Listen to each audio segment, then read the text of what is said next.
ANCA, né?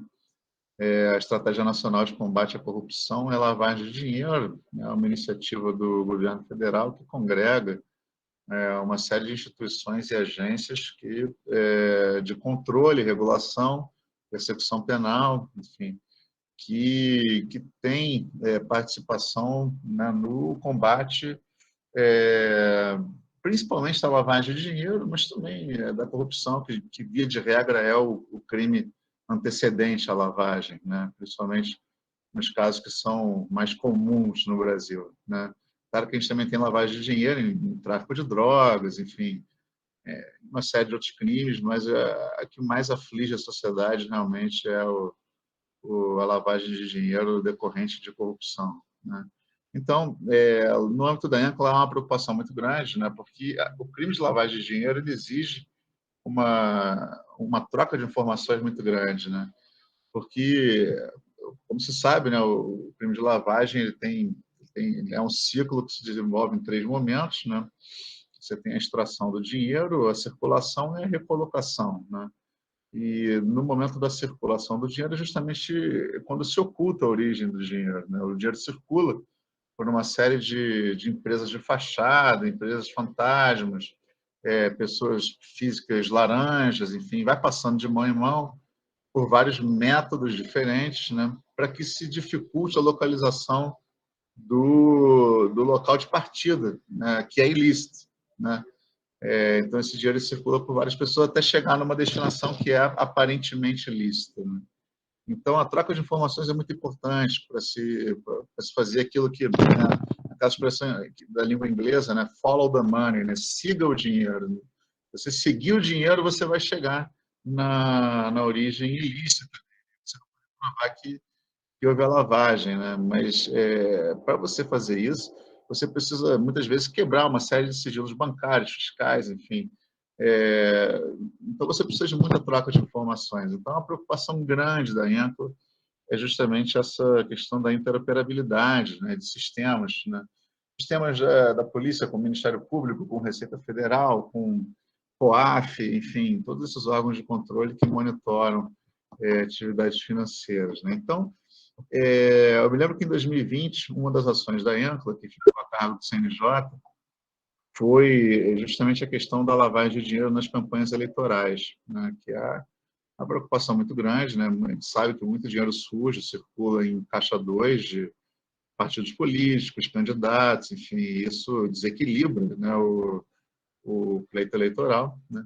Então, em 2020, o CNJ trabalhou com outras instituições e apresentou, como resultado do seu trabalho, uma proposta ao TSE de regulamentação de núcleos de inteligência em lavagem de dinheiro nos TREs, né? Porque a gente sabe que há várias metodologias de lavagem, várias formas de se lavar dinheiro, né? Mas uma vez que a metodologia é descoberta e conhecida, né, pelos órgãos de investigação, se torna mais fácil identificar quando ela ocorre novamente. Por isso que essa criminalidade organizada, né, de lavagem de dinheiro, ela está sempre um passo à frente, sempre inventando novas formas de lavagem, por isso a necessidade de se criar um banco de dados, né, de metodologias de lavagem de dinheiro, para que, uma vez identificada a metodologia de lavagem num tribunal regional eleitoral de um estado, outros tribunais regionais eleitorais também tenham acesso a essa informação e possam identificar isso, por exemplo, numa prestação de contas de um candidato ou de um partido, né? Então, em 2020, essa foi a principal entrega do CNJ, né, em termos de interoperabilidade de sistemas, né? Então, seria uma coordenação entre tribunais regionais eleitorais para que trocassem informações sobre achados em termos de metodologia de lavagem de dinheiro. No ano passado, quer dizer, agora em 2021, ano passado foi isso, né, que eu falei da lavagem, e agora em 2021, a ENCLA passou ao CNJ e ao CNMP também, a missão justamente de forma mais ampla, né, implementar uma maior interoperabilidade entre sistemas, né, para que pudesse haver comunicação eficiente entre diversos órgãos, né, de justiça criminal, né? Porque a gente tinha situações, né, de, assim, inadmissíveis, né? Coisas que vêm já de centenas de anos e que não são corrigidas no Brasil. Para citar algumas aqui, a gente poderia falar, por exemplo, problema de questão de recambiamento de presos, que é muito difícil até hoje, questão de antecedentes criminais, né? Cada tribunal tem uma certidão de antecedentes criminais, então se o sujeito... Eu estou aqui em Brasília, né? Mas se eu andar 40 quilômetros para o lado, eu já estou em Goiás. Então, se eu pratico um crime aqui em Brasília e vou para Goiás, mas eu tirar minha certidão de antecedentes lá, eu estou zerado, não tem nada, né? Então, isso era um problema grande, assim, né? E gerava muito problema, porque você tinha criminosos assim de altíssima periculosidade que simplesmente eles mudavam a sua atuação, né, nas diversas regiões do Brasil e praticamente recomeçavam a sua vida no crime, né, a partir dos... Então, em 2021 a gente trabalhou nisso, né, e a gente conseguiu criar uma ferramenta que essa já está operacional, que é a chamada Consulta Nacional Unificada de Antecedentes Criminais. E ela é feita com base na base de dados do CEU, né, o Sistema Eletrônico de Execução Penal Unificado, que já está na maioria dos tribunais do Brasil, né? Até onde eu acompanhei, o CEU só não estava presente no Tribunal de Justiça de São Paulo e no TRF da 4ª Região, que é bastante coisa, né? Porque o TJ de São Paulo, sozinho, tem mais ou menos 1/3 de todos os presos do Brasil. Mas, de qualquer forma, assim, geograficamente, praticamente o Brasil inteiro, né, integrado nessa base de dados, e é uma base de dados na qual você agora já está disponível aos juízes com jurisdição criminal na plataforma digital do Poder Judiciário, essa ferramenta que permite fazer uma consulta de antecedentes e vai mostrar se tem, fazendo a busca ou pelo CPF ou pelo nome do investigado mais o nome da mãe, é possível verificar se ele tem antecedentes em algum outro tribunal, né? E aí, sim, ir no site daquele tribunal ou, enfim, requisitar aquele tribunal a certidão efetiva de antecedentes, né? E com isso a gente tem, né, uma jurisdição muito mais qualificada, né? Porque a gente tem informações mais precisas sobre o histórico criminal que antes era para nós, a gente estava julgando no escuro, né? A gente estava tratando pessoas que eram multireincidentes como se fossem primárias sem antecedentes. Então, acho que isso também foi um avanço importante. Tivemos também, né, no âmbito da cooperação judiciária, né? A cooperação judiciária é uma novidade trazida pelo Código de Processo Civil, lá nos artigos 67 a 69, mas também aplicável, né, à seara processual penal. E o CNJ tratou do tema na Resolução 350. E lá previu, por exemplo, no artigo 6º, né, incisos 2 e 3, a troca de informações, né, e a gestão coordenada de sistemas, informações e métodos de trabalho. Então, quer dizer, os tribunais, agora no âmbito administrativo, vão poder cooperar entre si para trocar informações, né, e gerir processos, sistemas, enfim, para ajudar justamente a máquina judiciária a funcionar melhor, né, e haver uma interoperabilidade, uma comunicação maior entre os tribunais, que muitas vezes não havia, né, muitas vezes era por ofício, carta precatória, né, então a 350 ela vem justamente para desburocratizar esses atos de comunicação, né, e facilitar a cooperação entre os tribunais. Na esteira da 350, né, a própria 350 fala lá num determinado dispositivo que teria que ser feita, né, também uma resolução específica sobre a questão da transferência e recambiamento de presos, né? E esse era o problema de cooperação grande que havia entre os tribunais, né? Principalmente porque era uma matéria que envolvia também as secretarias de segurança pública, que são os órgãos que efetivamente transportam, né, os presos, né? Isso não cabe ao judiciário fazer, né? E quando era entre estados era pior, o caso do recambiamento, né? Quando era entre estados ainda pior, porque havia discussões contra o custo, quem ia arcar com o custo, enfim, etc. Eu lembro que lá no CNJ mesmo, teve uma situação lá de um sujeito que tinha mandado de prisão em aberto no Ceará, foi preso no Rio Grande do Sul. E era tão um sujeito que era, enfim, inimputável, estava no IPF, né, no Instituto Psiquiátrico Forense, já há mais de 6 meses.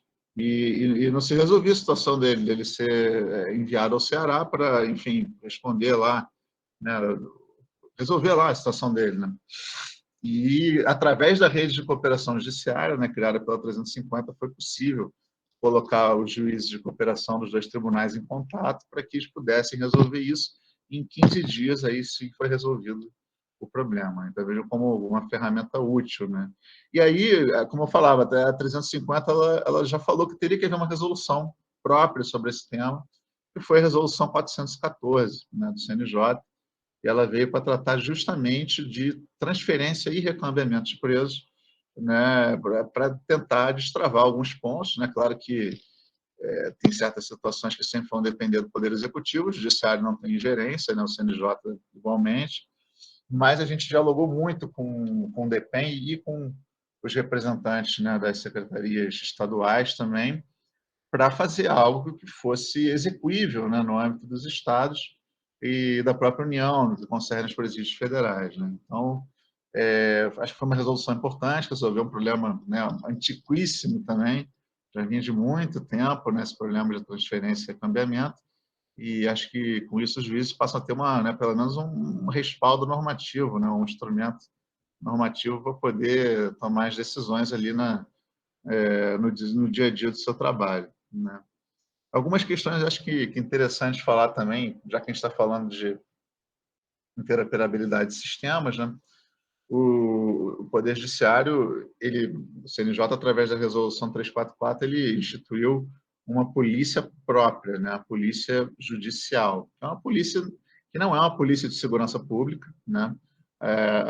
As instituições de segurança pública, como o Supremo já falou, são estritamente aquelas do artigo 144, mas ela é uma polícia institucional prevista pela Lei 12.694, né, e que exerce poder de polícia no âmbito dos tribunais, né, e que não havia sido regulamentado ainda e foi pela Resolução 344 do Poder do CNJ. Né.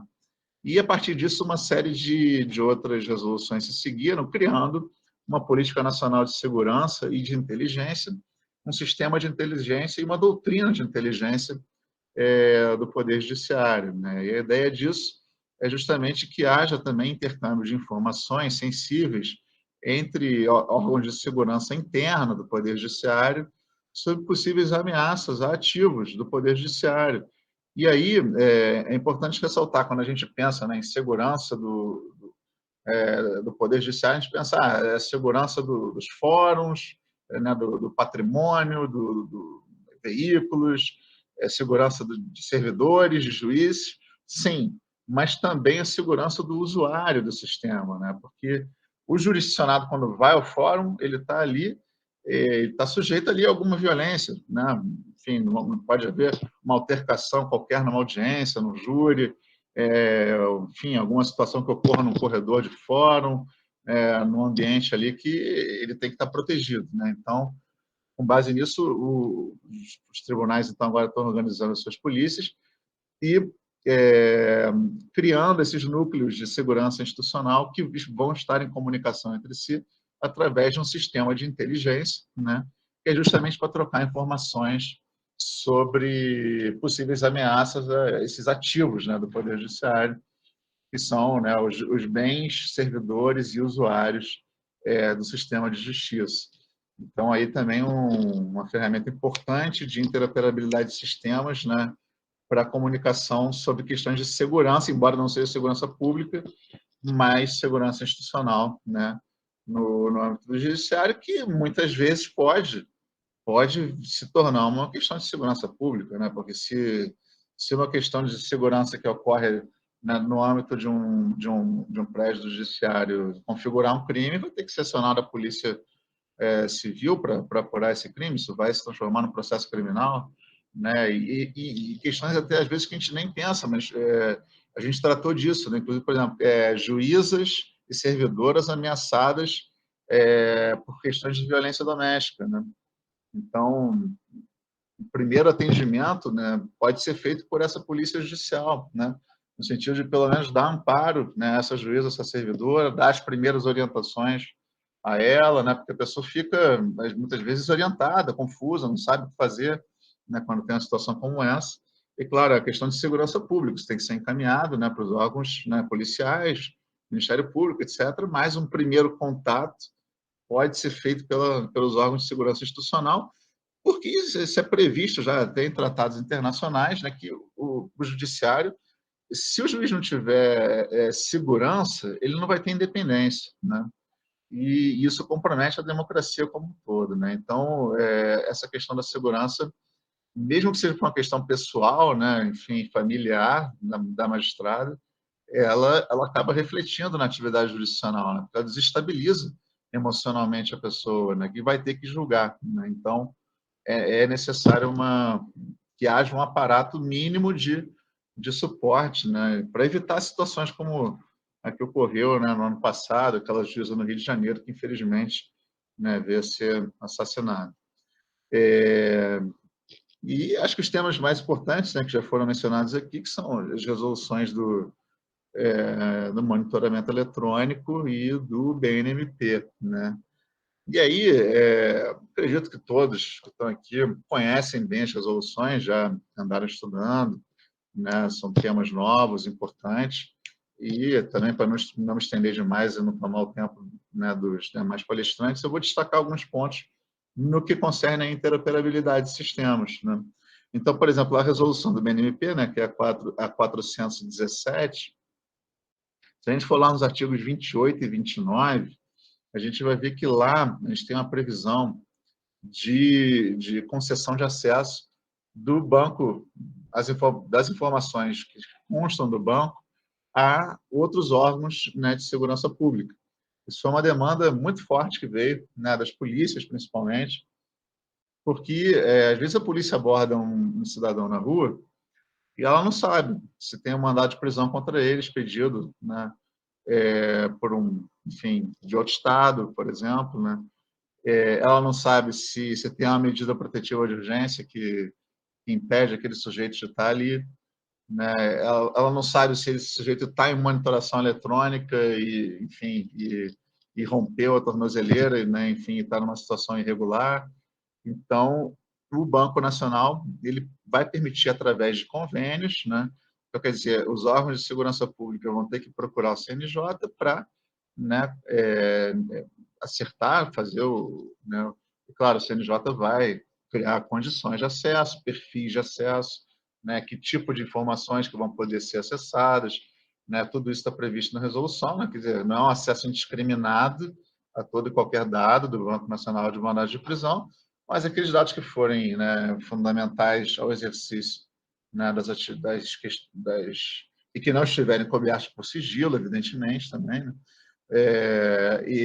Enfim, esses vão poder ser franqueados aos órgãos de segurança pública para que também possam, né, exercer um policiamento mais eficaz. Então, mas isso está totalmente sob o controle do CNJ, né? Então, o CNJ vai, né, fazer esses acordos, né, separadamente com cada instituição de segurança e, né, estabelecer as condições de uso.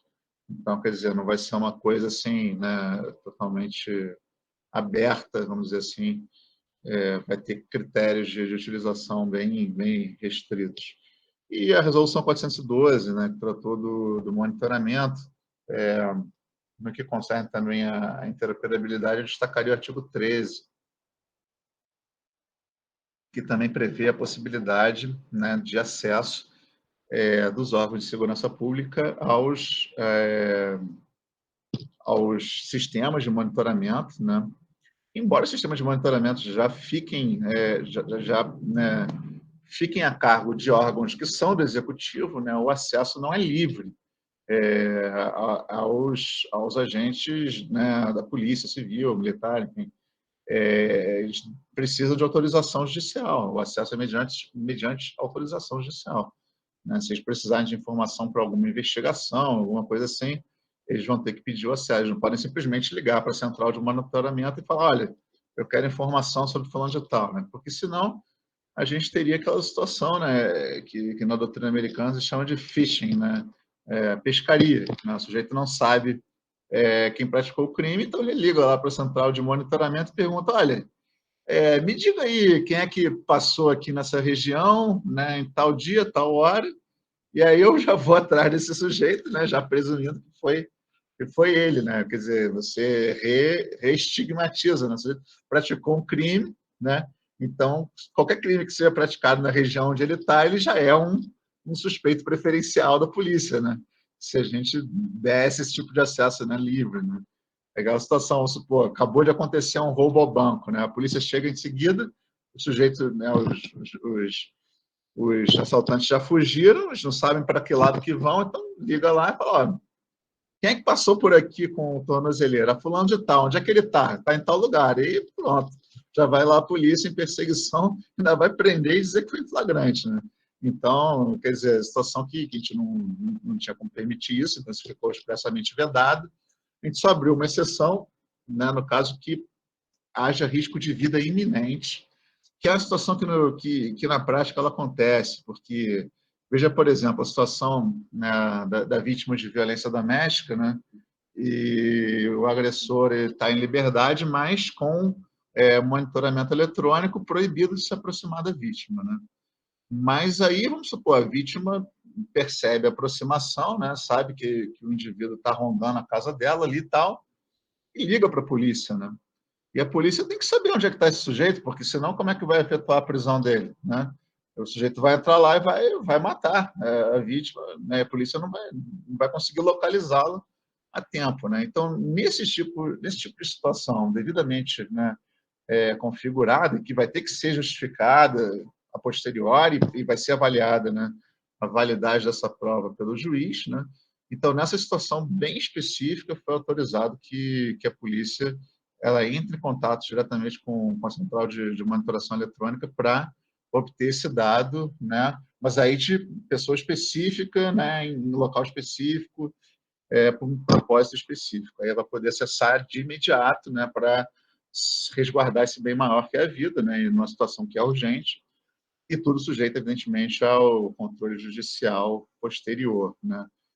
Foi uma discussão bem acirrada, assim, mas embora a gente inicialmente fosse, nós do DMF fôssemos contra, né, qualquer tipo de acesso, a gente acabou concordando que nessa situação, de fato, se fazia presente uma necessidade de excepcionar a regra geral da autorização prévia, porque senão a gente realmente deixava as vítimas muito expostas, né, e acabava tornando ineficaz, né, a jurisdição protetiva, né, de urgência e outras, né, que podem existir também, proteção de testemunhas ameaçadas, né, esse tipo de coisa.